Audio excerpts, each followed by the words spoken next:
Araw ng pag-iisang dibdib ang mga ikakasal, dibdiban ng pag-ibig. Pero hindi lang pag-ibig ang inaabangan, nakaabang din ang lahat sa paandaran.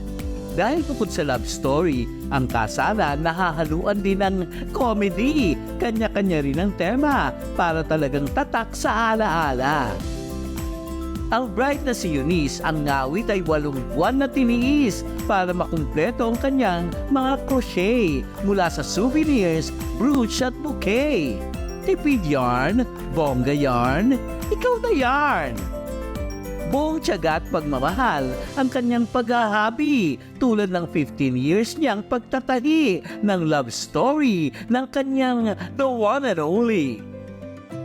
Mula sa tiyaga, pumunta tayo sa pasensya na mas mahaba pa ata kaysa sa kanyang trahe de boda. Hindi pa man humahakbang ay marami ng eksena. Diyos ko po Rudy! Diyos ko po Ruday! Pag-aanin muna ang bida! Pero wala naman daw dapat ipag-alala dahil napaganda pa rin ang kasal kahit nagka-aberya at may take 2 ang pinakahihintay na entrada. Kung ang bagong kasal ay binibigyan ng best wish, ang best man na ito pasabog sa kanyang speech. Sabi sa'yo, Cleo, ako ang nauna pero ikaw ang nagwagi. Kapag nga may alak, may balak. At ang balak ay magpahanak ka. Ganyan talaga ang tunay at forever bro. Kahit magkanya-kanya ay hindi mag-FO. Kapag nga raw ikaw ay in love, ang feeling ay parang nasa alapaap. Kaya kasalang ito, International Airlines ang dating. Pagpasok mo pa lang, uy, parang turista ang feeling. Ang ticket ko noon ng guest ay first class, business at economy. May baggage counter pa, pero walang fee. Kahit saan ka mapunta, ang sarap mag-selfie. Pero kung alapaap na literal ang nais, ang kasalang ito ay hindi mo dapat mamiss. Dito ginanap sa Batad Rice Terraces. Sobrang close mo kay Lord. Ika'y mapapa. Best wishes!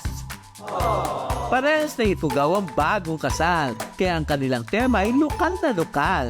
Mula sa langit, pupunta tayo sa lupa. As in, underground ang vibe nila. Ang kasal ginanap sa sementeryo, ang bridal car, pampatay na karo. Pati mga bisita, itim ang pormahan, till death do us part talagang sumpahan.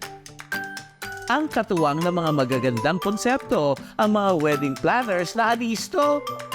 Ang pinaka hindi namin makakalimutan na wedding is yung kinasal yung couple sa ulanan. Hindi na niya inisip kung masisira yung peg niya, yung itsura niya. Basta naglakad lang siya doon sa ulanan. Ginawa niya is let's go with the flow and gusto ko nang ikasal at maramdaman yung blessing ni Lord. Meron kami BTS.